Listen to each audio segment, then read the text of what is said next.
1945. But deep beneath the Arctic ice, engines were still running, radios still whispered, and secrets were still buried in the cold. This is the story of the front no one remembers. A place where steel met snow, where submarines stalked beneath frozen seas, where outposts flickered in polar night. A front where the line between science and survival disappeared, where the world's greatest powers fought not only each other, but the planet itself. The Arctic was more than a wasteland. It was a silent chessboard of weather, code, and endurance, and it may hold the last untold story of World War II. When most people think of the Second World War, they imagine Stalingrad's rubble, Normandy's beaches, or the deserts of North Africa. Few imagine the endless North, a frozen ocean stretching from Norway to Alaska. Yet here, beyond the map's edge, the war carved out its coldest theater. The Arctic was both a graveyard and a highway. Whoever controlled its shipping lanes could starve an empire or save one. Oil, iron, nickel, and even weather itself became weapons. The sea here was cruel. Temperatures dropped below -40. Salt spray froze into armor over decks. Ships vanished into fog that swallowed both sky and compass. And in that frozen silence, the war whispered. The Northern Lifeline. By 1941, Britain was starving. German U-boats prowled the Atlantic, cutting off supplies. When Hitler invaded the Soviet Union, the Allies needed a new route, a desperate lifeline to send weapons and food to Stalin. They called it the Arctic Convoys. From ports in Scotland and Iceland, ships loaded with tanks, trucks, and fuel steamed north straight into the jaws of the enemy. It was the shortest route to Murmansk, but the deadliest in the world. German submarines lurked under the ice.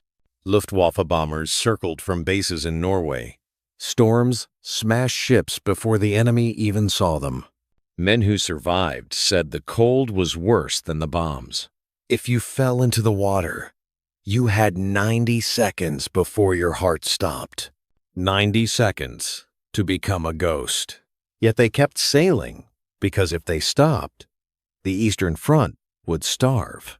Germany's Northern Empire, far to the north, Hitler's planners saw opportunity. The Arctic offered bases to strike convoys, mines to feed industry, and a gateway to the pole itself. The Nazis built hidden weather stations on islands few had ever seen: Spitsbergen, Franz Josef Land, even the Greenland coast. They were codenamed with chilling simplicity: Nosp, Hardegen, Schatzgräber, Bud, Tough Guy, Treasure Hunter. Small teams of soldiers and scientists were dropped by submarine or seaplane, ordered to survive for months with nothing but sled dogs, canned rations, and static crackling radios. Their mission: predict the weather for the Reich's armies and U-boats. In total war, even the wind became intelligence. If Berlin knew tomorrow's storm, it could decide whether bombers flew or fleets sailed. Some stations lasted only weeks. Others vanished, swallowed by snow and secrecy. Life at the edge of the world. Imagine a handful of men on an island of ice. The sun gone for 4 months. The wind like a saw through your clothes. They fought frostbite, loneliness, and the quiet insanity of endless night. They hunted seals. They melted snow for water. They sent coded reports every 6 hours, each letter worth more than gold. Some grew delusional. One station commander, isolated for almost a year, kept writing weather logs even after his radio froze, entries drifting into madness, numbers turning to poetry about the sun that would never rise. The Arctic changed them. The war outside became a rumor. Their enemy was the cold. The hunters below Beneath the ice, another war raged, the silent duel of submarines. German U-boats hunted convoys in the Barents Sea, using the darkness as camouflage. Their captains were young, confident, worshipped at home. But up here, the sea showed no loyalty. Ice sheets crushed hulls. Periscopes froze.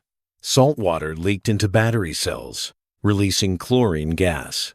And when depth charges exploded, shock waves ricocheted under the ice cap, echoing for minutes like thunder in a cathedral. Some boats simply disappeared, crushed or frozen, their crews entombed forever. Today, sonar still finds their shapes on the seabed. Perfectly preserved steel coffins half buried in silt, their names long forgotten. The burning port. The convoys that survived the Arctic storms reached the Soviet port of Murmansk, a city under siege from the air. For 3 years, bombs fell almost daily. But the port never closed. Women and teenagers unloaded crates of American trucks and British tanks while sirens wailed. Ice clogged the cranes. The smell of diesel and smoke hung in the frozen air. The Soviet people called Murmansk the city that would not die. Its harbor lights dimmed. Flickering through snow became symbols of endurance, visible even from the sea. Neutral. No more. To the west, neutral countries watched the Arctic turn to battlefield. Norway, swallowed by occupation, became the Reich's northern fortress. From Narvik to Tromsø, the Germans carved tunnels into mountains, built submarine pens, and stationed tens of thousands of troops. Across the ocean, the United States eyed the same ice. Before officially entering the war, American engineers began building airstrips in Greenland under weather research cover, but they were really outposts of a coming global struggle. The polar region was no man's land, and every power wanted a foothold. The War of the Clouds. At first glance, weather seems harmless. But by 1943, both sides treated it as a weapon. A single low-pressure front could ground bombers or sink convoys. Whoever controlled meteorology controlled momentum. That's why secret stations like Hardegen mattered more than entire battalions. Buried under snow, their barometers and radios influenced the decisions of generals hundreds of miles away. The irony was profound. Men freezing in tents decided when armies far south would burn cities. Operation Wonderland. In 1942, Germany launched an audacious naval strike into the Kara Sea, codenamed Operation Wonderland. The battleship Admiral slipped through pack ice to attack Soviet convoys and coastal stations. It was supposed to prove that even the Arctic wasn't safe. But the ice closed behind them. Navigation failed. Radios jammed. The mission turned into a labyrinth of fog and fear. They shelled a few depots, then vanished back into the mist, chased by phantom destroyers. Propaganda called it victory. In truth, it was chaos. The Arctic was undefeated. When science turns ghostly, by late 1944, the Reich was collapsing. Yet its weather stations still transmitted ghost signals bouncing through static. Allied monitors could tell some were automated, others still manned. No one knew who was alive or dead. When Germany finally surrendered, a Norwegian trawler stumbled upon one of these outposts on Svalbard. The soldiers there had not been told the war was over. They surrendered peacefully to astonished seal hunters and became the last German unit to give up, months after Berlin fell. Their final weather log simply read, sky overcast, temperature -12, situation uncertain, Staffen, calm, end quote. Post-war shadows. The Cold War began almost immediately. The same islands once used for Nazi science were now claimed by new powers chasing missiles and satellites. The Arctic, again, became the frontier now for nuclear submarines and radar lines instead of convoys and U-boats. The ghosts of the Second World War were simply given new uniforms. Even today, climate researchers still uncover rusted bunkers and weather instruments sealed in ice, journals perfectly preserved, ink as dark as the day it was written. Each artifact whispers the same truth. The war never really ended here. It just froze in place. Reflection. The Forgotten Axis wasn't about armies or ideology. It was about endurance, about men on all sides sent into the most merciless environment on Earth and told to win. They learned what no textbook can teach, that survival is the purest form of victory. The Arctic remembers everything, every flare, every ship, every signal, lost in the static of time. And as the ice melts, piece by piece, it reveals what the war tried to hide. The truth that beneath the snow, humanity's coldest chapter still breathes. Night never truly leaves the Arctic. Even when the sun rises, it hangs low and ember behind the clouds. The war here moved in rhythm with the light. Weeks of darkness, then weeks of blinding glare, while soldiers bled on familiar fronts. This silent theater turned into a laboratory of endurance. Each nation pushed north, not only for victory, but for knowledge. Weather, magnetism, and radio were the new weapons. Whispers beneath the aurora.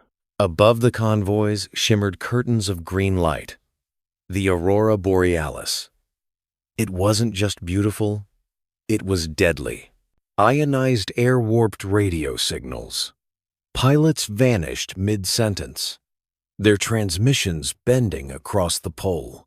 Allied cryptographers called it ghost chatter, believing enemy stations were jamming them.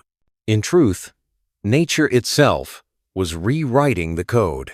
In frozen bunkers, engineers adjusted dials with numb fingers, chasing clarity through static.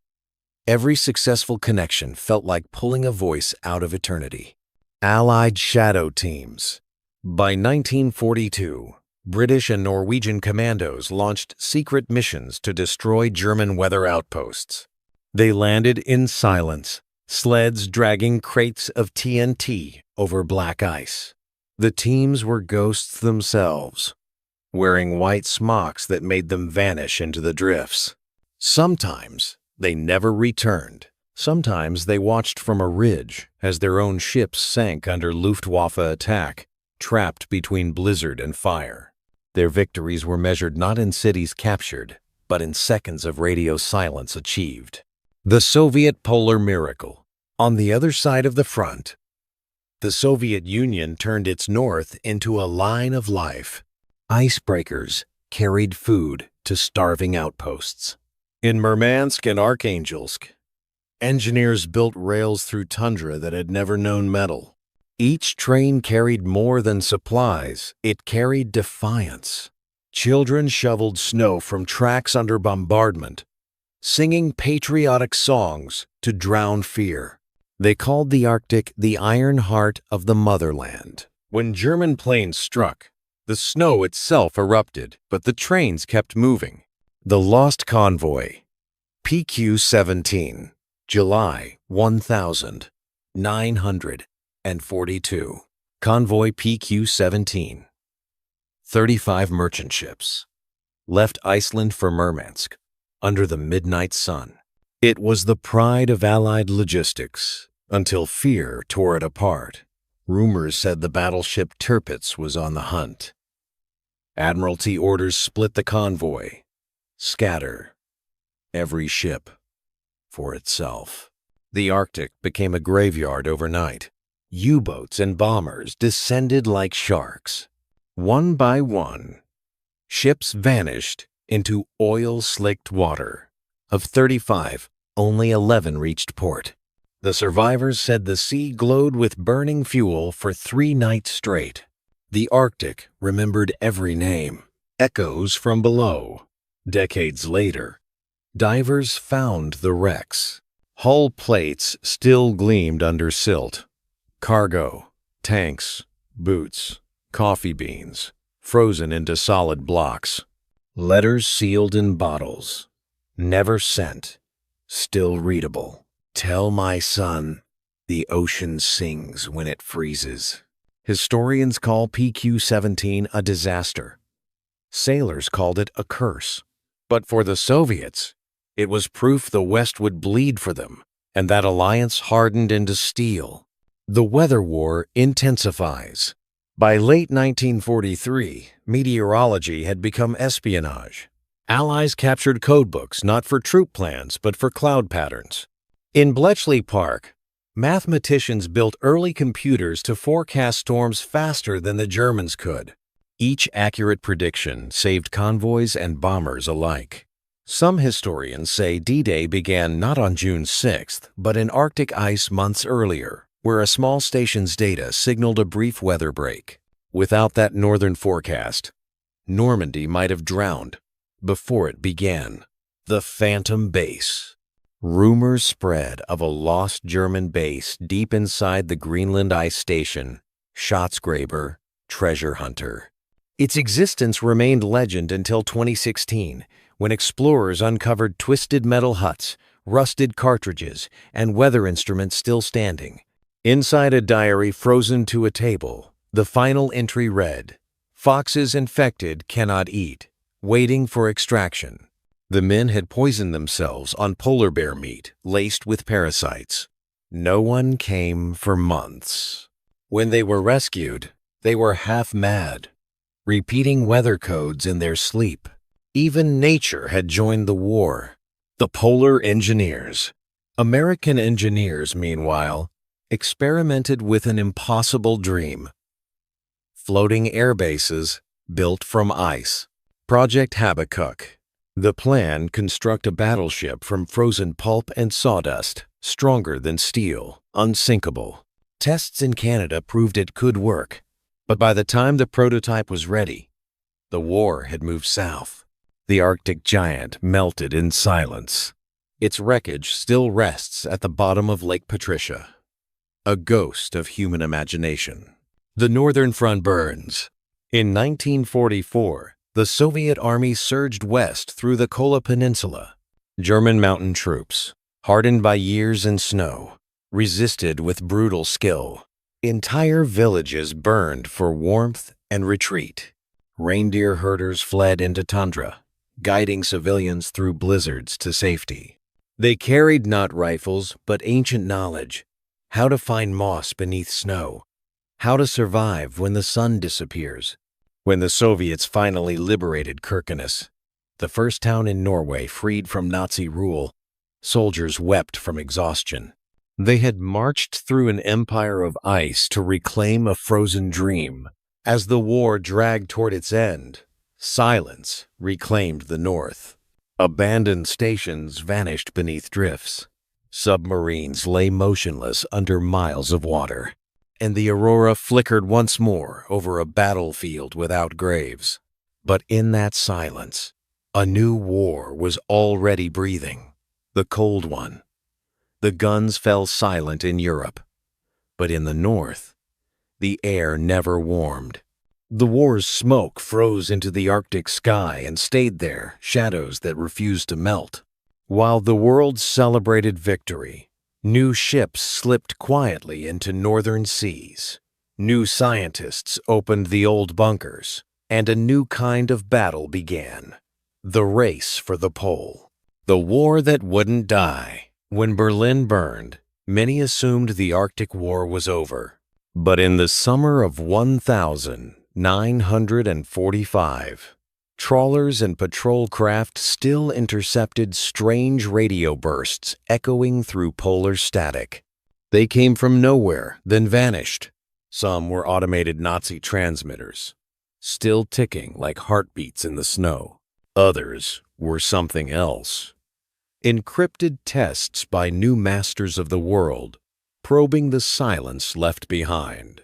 The same technologies that once predicted storms were now measuring radiation, magnetism, and trajectory. The Arctic was becoming a laboratory for the atomic age.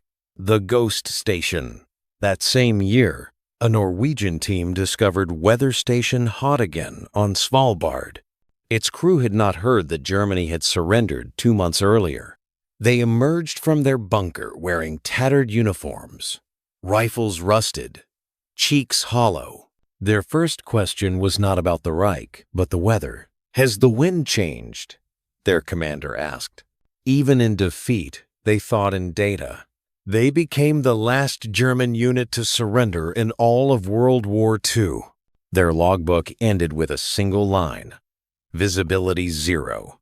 Mission complete. Operation Tabarin, far to the south.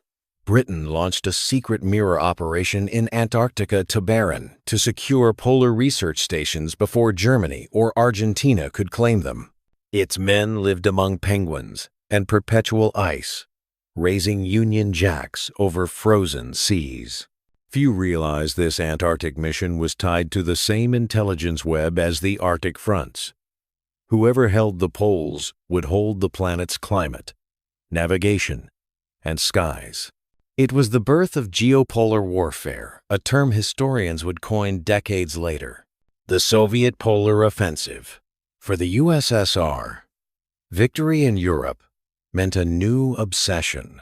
They poured resources into the Kola Peninsula and Siberian coast, building airstrips from gravel and permafrost. New stations rose where German bunkers once stood. MiG jets replaced Messerschmitts. Listening towers replaced weather masts. The Red Navy sent submarines under the ice to chart passages that could carry nuclear missiles one day. The Arctic, once a shield, became a sword. In these years, Soviet engineers created drifting bases, floating ice platforms, with laboratories, radio towers, even cinemas. Each drifted for months, sometimes years, before cracking apart and vanishing. Their coordinates were state secrets. Their discoveries reshaped military maps. America's Northern Awakening. Across the pole, the United States moved fast. Greenland became a fortress of radar domes and runways.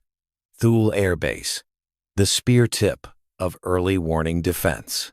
Operation Nanook, Operation Ivy Bells, and countless unnamed missions followed, blending exploration with espionage. B-29 bombers carried scientists who dropped weather probes by day and reconnaissance cameras by night. They charted magnetic fields, ice thickness, and radio propagation. Every measurement was a weapon. From Alaska to Labrador, indigenous communities found themselves on the new front line. Villages were relocated to make room for airfields and DEW line radars, the distant early warning system. Where reindeer once crossed, antennas now hummed. The sky itself became an alarm, the frozen deterrent. By 1958, nuclear submarines could travel under the pole without surfacing. The USS Nautilus made the first under-ice transit, proving the ocean could hide an entire fleet. The Soviets answered with the K-3 Leninsky Komsomol. Sonar pings replaced gunfire. Silence became strategy. The Arctic turned into the world's largest minefield of listening posts. Each ping, each echo, each whale song could be misread as an enemy launch. One wrong interpretation, and the Cold War could have ended in atomic winter, the very fate that World War II had narrowly escaped. Scientists in the crossfire, meteorologists, once forgotten heroes, became prized spies. Their balloons measured fallout instead of clouds. Their data moved by encrypted teletype. Many had served in World War II. They recognized the pattern again. Men were fighting over the weather. In 1952, British climatologist Alan Tucker wrote, "We've built an empire on ice. When it melts, our secrets will float to the surface." He was right. The same frozen archives that preserved Nazi equipment now preserved Cold War intelligence. The nuclear age in ice. The 1,960 seconds brought an even stranger project. Camp Century, a U.S. base carved beneath Greenland's ice cap. Officially a research station, unofficially a cover for Project Iceworm, an attempt to hide hundreds of nuclear missiles under the ice. Tunnels stretched for miles, lined with steel and snow. Generators melted rivers through the glacier. But the ice was alive. It moved, groaned, crushed walls. Within 5 years, Camp Century was abandoned. Its secrets sealed in shifting ice. Today, climate scientists drilling cores sometimes strike fragments of Cold War machinery. The Arctic keeps its evidence. Echoes of the old war, even as superpowers drew new borders. Remnants of the old conflict resurfaced. Fishermen found U-boat periscopes protruding from melting ice. Archaeologists unearthed crates of German codebooks, still wrapped in oilcloth. Some contained strange annotations, measurements of geomagnetic anomalies, not weather. What were they searching for? Perhaps resources. Perhaps something deeper knowledge, buried under ice long before any war began. Modern discoveries. In the 21st century, explorers with drones and radar began mapping every wreck and station lost to snow. Each discovery told 2 stories, one of courage, one of futility. Fuel drums from 1,943 still leak rainbow slicks across tundra ponds. Cables once used for Morse now coil like veins through permafrost. When the ice melts, it releases not only methane, but memory. The Second World War had ended. The Third had not begun. Yet here, between storm and star, humanity learned that power has no temperature. It simply changes form. From bullets to data, from bombs to codes, from men in trenches to satellites in orbit, the Arctic remained the proving ground of civilization's extremes. The world moved on, but the North never forgets. Under the aurora's ghostly light, the engines of empire still hum beneath the ice. The Arctic keeps what the world forgets. Every time a glacier cracks, the past breathes out. Each melt reveals a relic, a bullet, a boot, a rusted compass, and with it, another whisper from the war that refused to die. Beneath the snow, time moves differently. Here, metal outlives memory. Ghosts of the convoys. 70 years after the last battle, divers return to the Barents Sea. They descend through dark water where sunlight never reaches, flashlights cutting beams across the bones of PQ-17 and QP-13. Steel ribs rise from silt like cathedrals. Cargo still lies stacked. Jeeps, shells, coffee beans, typewriters. Each ship tells a story of courage paid in silence. Inside one wreck, a clock stopped at 3:12. The minute the bomb hit, divers whisper the names painted on hulls, as if speaking them will warm the dead. Murmansk's living memory. Onshore, the city of Murmansk endures. The harbor still smells of oil and salt. Elderly dock workers recall unloading Liberty ships under falling bombs, their hands trembling as they light cigarettes against the same wind that once froze their tears. A monument of 2 hands reaching skyward marks the convoy's route. Locals call it the Hands of the North. Every May, families gather beneath it, singing through snow. For them, the war never ended. It simply went quiet. The lost pilots of the ice. Farther east, Search teams trek through tundra, guided by rumors and satellite scans. They find wings protruding from permafrost, an American B-24 bomber lost since 1943. Inside, the crew still sits at their stations, preserved by cold, leather jackets unrotted, faces pale but peaceful. One pilot's logbook remains open on his knee. Visibility poor, heading true north. The team holds a moment of silence. Then they leave the cockpit untouched and alter to a war that paused itself in ice. Submarines in the deep. Sonar operators aboard modern icebreakers still detect shadows moving under the polar shelf. Some are whales, some are wrecks. A few, no one knows. U-boats, entombed in silt, sometimes ping when the ice shifts, echoing sonar like replies from ghosts. In 2013, a Norwegian vessel recorded one such echo, repeating at perfect 30-second intervals, the same code used by a missing U-boat in 1944. The signal ended abruptly, as if someone had finally answered. Operation Requiem. In the 1,980 seconds, joint Soviet and Western divers began recovering remains from sunken convoys. They called it Operation Requiem, a mission of reconciliation. For the first time, Russians, Americans, and Germans dived side by side. Underwater, flags and politics disappeared. Only names mattered. They placed plaques on wrecks, each engraved with a ship's last coordinates. In that frozen graveyard, enemies became caretakers, melting truths. As the planet warms, what the war buried rises again. Ice retreats from Greenland's coast, exposing canisters of fuel, crates of weapons, and entire German weather huts. Each artifact demands an answer. Who left this here? Why? Scientists in hazmat suits collect samples before toxins leak into meltwater streams. The past, it turns out, is not finished polluting the present.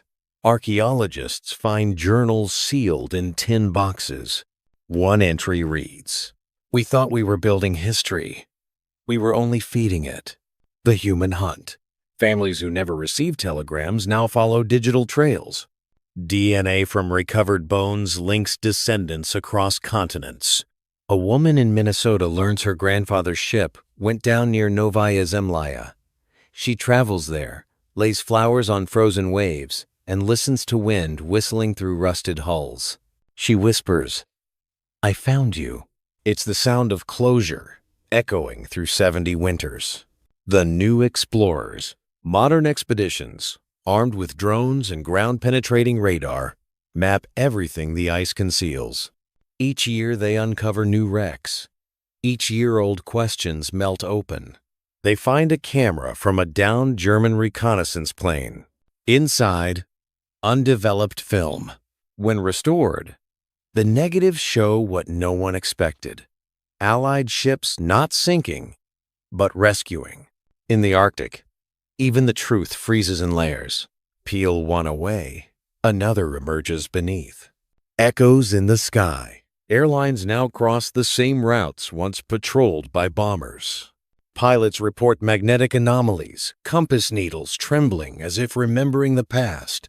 On clear nights, the aurora curls like smoke trails from unseen engines. For a moment, the heavens replay the war's choreography in light instead of fire. The Arctic today. Oil rigs now stand where convoys once died. Submarines from new nations test missiles under the same ice sheets.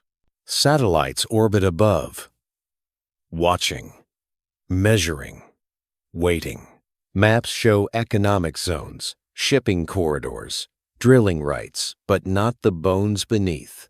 History's newest front line is drawn on top of the oldest grave. When you stand on the tundra, you feel nothing. No sound, no scent, only pressure. But beneath your boots lies an empire of silence, layered over empire of war. Each snowflake falls like a page closing. Yet the story never ends, because the ice keeps turning its own slow pages, revealing fragments of every generation that dared to conquer it. The Arctic is not a battlefield. It's a witness, and witnesses never forget. The Arctic is melting. But as the ice retreats, it is not the future that rises first, it's the past. Every thaw reveals a secret. Every meltwater stream carries the memories of men who vanished, believing the cold would last forever. Now, the world comes full circle. The war we buried in snow returns as mirror, warning, and prophecy. The thawing front. Summer light stretches 24 hours over Greenland's peaks. What once took centuries to erode now disappears in a single season. The ghosts of the war emerge like film developing in water. Dog tags, fuel drums, helmets, crates marked with black eagles and fading stars.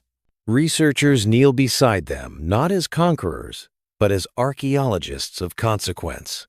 They measure radiation in melted snow, chemicals from forgotten machines, rust that bleeds into rivers. What the soldiers began, the climate continues. Science returns to the battlefield.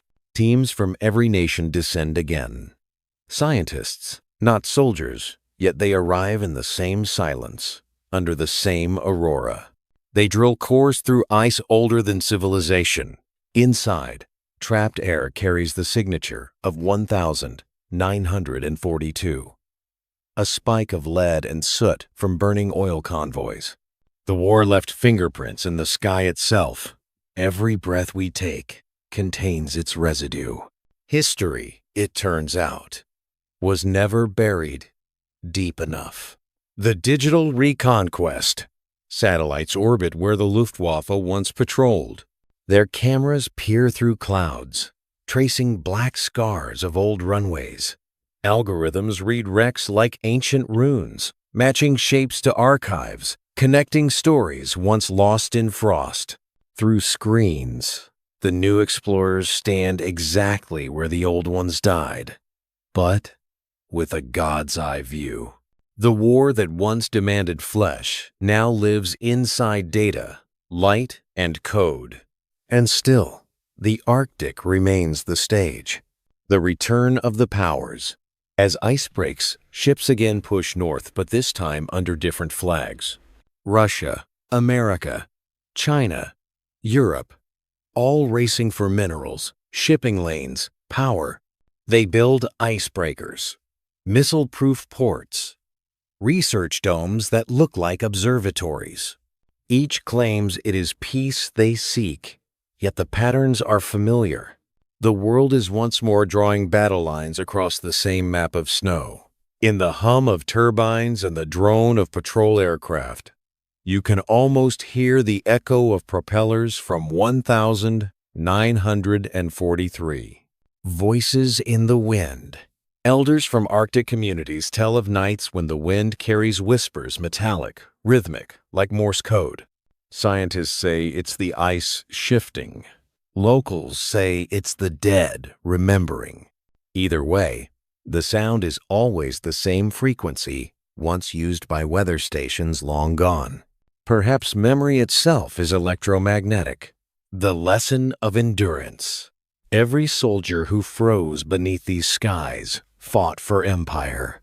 Every researcher who now drills these glaciers fights for understanding. The enemy changed names. The battlefield remained the same. In 1943, survival meant heat. In 2025, it means restraint. Both demand courage. The Arctic has always tested humanity's limits of endurance, of greed, of humility. The snow judges us equally, echoes beneath the ice. Under polar seas, sonar still finds shapes that do not belong to the living. U-boats, tanks, aircraft, all preserved like prayers in crystal. They sleep together. German, British, Soviet, American. No flags wave here, only the rhythm of water over steel. If there is a heaven for machines, it is silent, dark, and cold. The Last Witness, a single meteorological sensor installed by scientists near the ruins of Station Hardegen, still transmits. Its signal is faint, repeating every hour. Pressure, temperature, wind direction. Sometimes static cracks, and the voice of the storm sounds almost human. If you tune in carefully, you can almost believe the Arctic itself is giving its final report. Visibility uncertain, sky changing, human presence unresolved, reflections in meltwater. When the sun sets, for the last time each autumn, the sea mirrors the color of old film, black, silver, white, the palette of history. Reflected in that mirror are 2 centuries, one that froze to conquer, and one that melts to survive. We watch ourselves in that reflection and wonder, did the war ever truly end? Or did it simply evolve into our struggle against time, memory, and the planet itself? They called it the Forgotten Axis, but the Arctic never forgets. It remembers every flare, every heartbeat that froze mid-breath. It remembers the thunder of convoys, the whisper of Morse, the sigh of snow on steel. And when the last glacier finally breaks, when the last relic surfaces from the deep, the world will see its own reflection in that thawing mirror. The price of power, the weight of endurance, the beauty of survival. The Arctic will melt, but its memory will remain frozen forever in us. Because the war beneath the ice was never just about nations. It was about what it means to be human. At the edge of the world, the war ended, but the silence that followed wasn't peace. It was the sound of the world holding its breath. The ice became a new border not between armies, but between ideologies.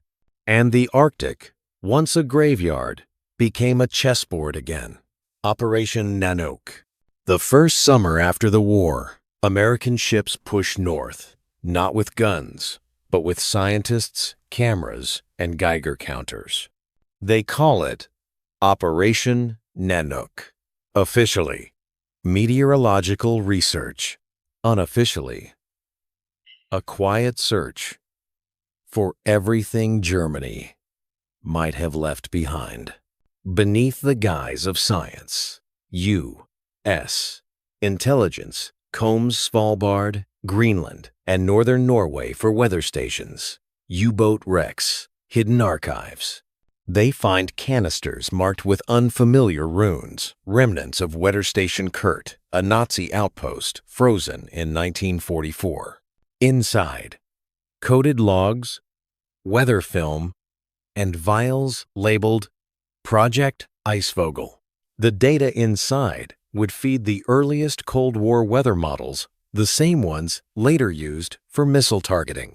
The war had changed its name, not its ambition. The Soviet North.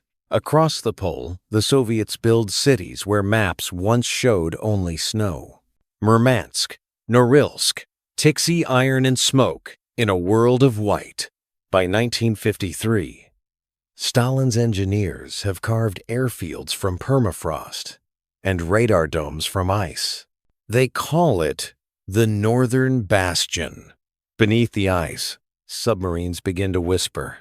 Nuclear ones.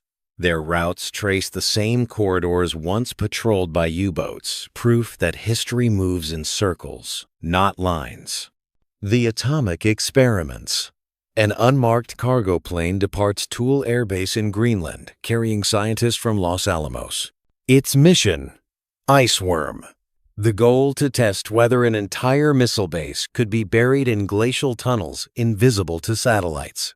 They drill 40 meters down, install generators, bunk rooms, even a chapel. Camp Century is born. The city under ice. But the ice moves, crushing concrete walls like paper. By 1966, it's abandoned, sealed beneath snow. When it melts today, its nuclear waste still bleeds into the groundwater. Even the cleanest secrets leave stains. The Arctic Intelligence War. The 1,960 seconds turn the Arctic sky into an invisible battlefield. Spy planes fly over the pole, their cameras seeing the curvature of Earth for the first time. American U-2 seconds. Soviet M-55 seconds gliders in the stratosphere, tracing each other's contrails like ghosts dueling at dawn. Below, in the magnetic quiet of northern Canada, listening posts bloom. They call it the Distant Early Warning Line, the DEW line. Hundreds of radar domes, manned by soldiers who live half their lives in twilight. Their job: hear the missile before it screams. Each station a tiny island of humanity. Each operator a sentinel against annihilation. The crash on the ice. January 1968. A B-52 bomber carrying 4 hydrogen bombs crashes near Thule, Greenland. The plane disintegrates over the frozen sea. Fire and radiation fuse into a new kind of snowstorm, particles glowing faint blue in the night. Search teams work in darkness, scraping contaminated ice into barrels marked "Return to you." They find 3 warheads. The 4th never appears. For decades, its resting place beneath the Arctic Sea remained one of the Cold War's coldest secrets. The ice, once again, keeps its silence. Echoes of the past. In the same year, Soviet trawlers near Novaya Zemlya drag nets heavy with rusted canisters, Nazi markings. Dated 1944. Inside, frozen documents sealed in wax, describing Unternehmen Edelweiss Nord, a last German plan to create a polar refuge. The Soviets burn the papers, but the rumor spreads. The Arctic, it seems, still holds chapters no one once read aloud. The Arctic becomes the only place on Earth where every superpower meets and none speak. They circle each other, patient and afraid, using the same language the ice has always spoken: restraint, endurance, cold calculation. The new war is quiet, but it hums beneath every aurora. By the 1,970 seconds, the war has gone invisible. No more parades. No more flags. Just signals coded drifting through polar static. The Arctic becomes the planet's largest antenna. The listeners. Beneath a dome on Spitsbergen, a man in headphones hears the world. His equipment records faint rhythmic taps echoing across the magnetic pole. Not whales, not storms. Too precise, too old. He compares them to World War II Morse patterns. They match. The same signal last logged by a missing U-boat in 1945. He writes one line in his report: history is still transmitting. The secret cities. In Siberia's far north, the Soviets construct Zato Town's closed cities not shown on any map. Vorkuta, Severomorsk, Polyarny, each one self-contained. Schools, hospitals, theaters, surrounded by barbed wire and snow. Citizens live, love, and vanish behind the ice curtain. In the archives, these cities appear as white blanks. Even today, satellites show them as blurs. The wreck hunters. The 1,980 seconds bring a thaw. Not in ice, but in politics. Joint expeditions begin between former enemies. Norwegian and German teams dive together to locate lost submarines. They find U-480, nicknamed the Black Panther, the first stealth submarine, coated in rubber to evade sonar 40 years before modern stealth technology. It lies upright, preserved, crew still inside, their faces frozen mid-duty. The divers surface in silence. No one says enemy. Not anymore. The secret of Novaya Zemlya. On Novaya Zemlya, the Soviets detonate Tsar Bomba, the largest nuclear weapon ever built. The 30th of October, 1961, 50 megatons. The mushroom cloud rises higher than Everest, visible 600 miles away. It shatters windows in Finland, shakes the aurora itself.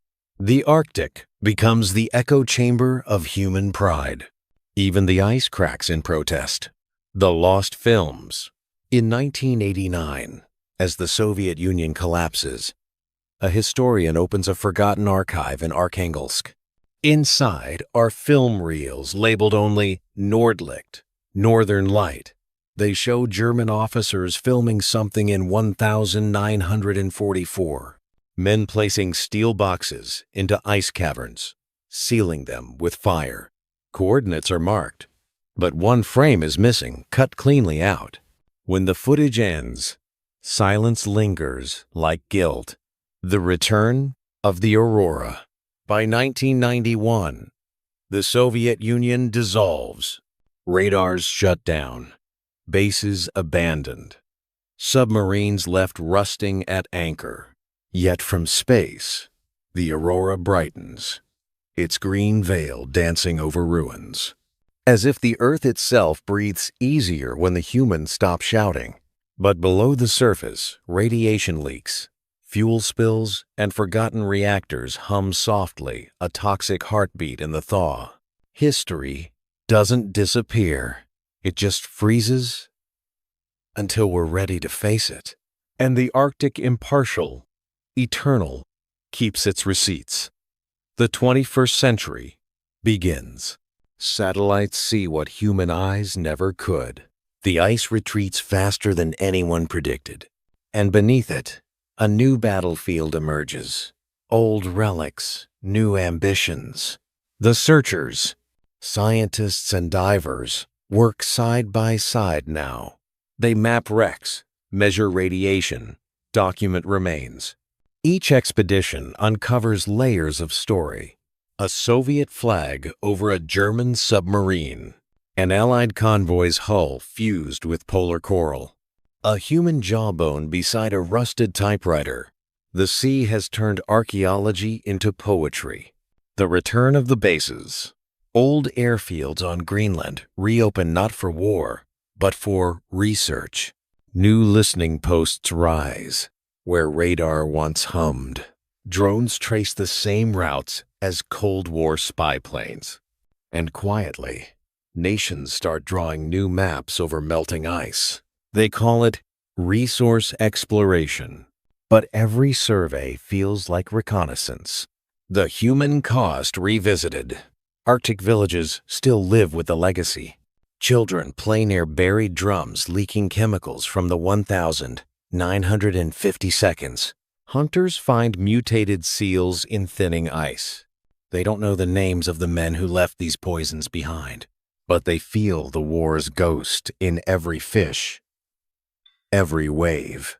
The message in the ice.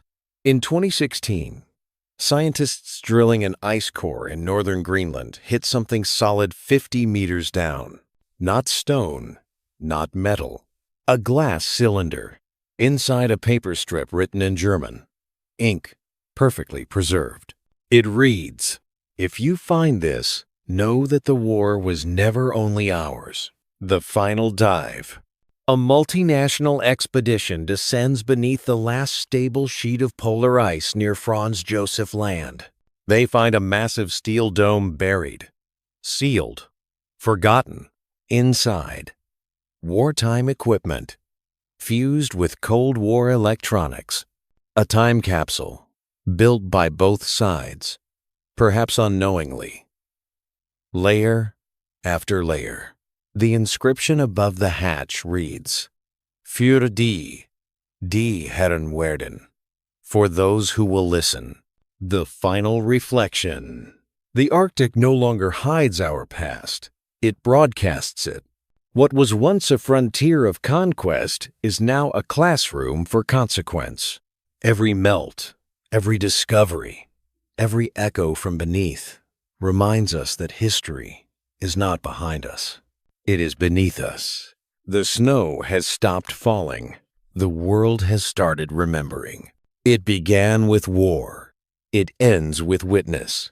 The Arctic watched us rise, fight, vanish, and return. Again and again. Chasing power. Leaving ruin. Learning nothing. But someday, when the last glacier melts into the sea, and our descendants sail across the warm bones of history, they'll find our monuments, ships, bunkers, bombs, and wonder what we were trying to prove. And maybe, in that moment, they'll understand that the ice never kept our secrets. It kept our lessons, waiting for us to be ready to learn them.